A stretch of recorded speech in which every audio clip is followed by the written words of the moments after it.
Good morning, sunshine! Today's video is all about repairing modular cabinet.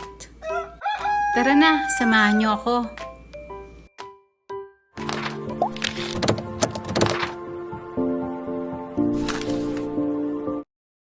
So, ayan nga mga kaibigan, at bumalik yung mga heroes natin sa pagre-repair dito sa ating cabinet dito sa kusina. So, hindi ko na ipinakita sa inyo yung pagbabakbak nila dahil maingay po. Pero kanina, tinanggal nila yung excess na portion kung saan nila i-adjust o ipapasok yung frame ng ating modular cabinet.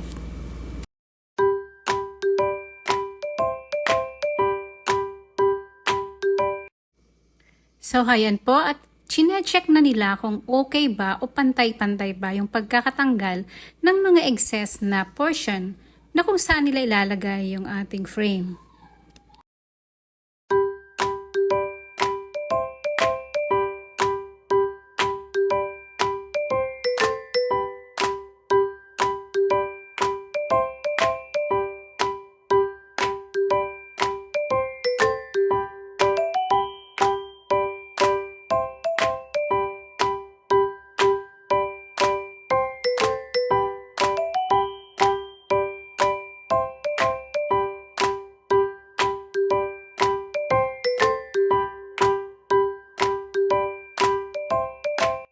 Ngayon naman ay masuyong nililinisan ni Kuya ang part na kung saan maraming alikabok.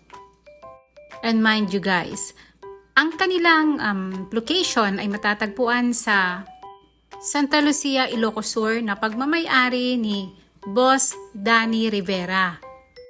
At kung gusto po ninyong magpagawa, you can contact me po. O di kaya ay puntahan ninyo yung link sa baba na kung saan doon ko ilalagay yung link ng kanilang FB page. Nang sa gayon ay makapili po kayo kung anong gusto nyong design o gusto nyo para sa inyong kusina o kung saan man part ng inyong bahay. Huwag po kayong mag-alala dahil approachable po sila at saka tungkol po sa presyo na pag-uusapan po yan.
Ayan po, kung nakikita ninyo kanina, itong part na to ay nakalabas. So, nakalabas siya dito. Ngayon ay ipinasok na nila dahil na-adjust na nga yung frame sa ibaba.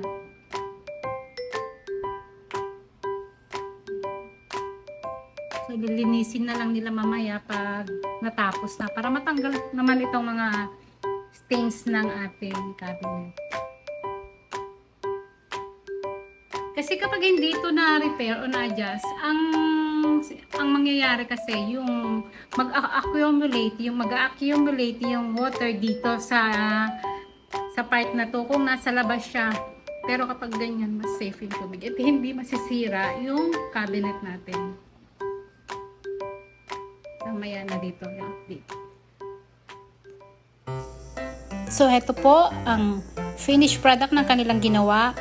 So, kanina nakalabas yung part na to, ngunit ngayon ay okay na. So, ang gagawin na lang natin bukas ay dilinisin ang bawat sulok dito.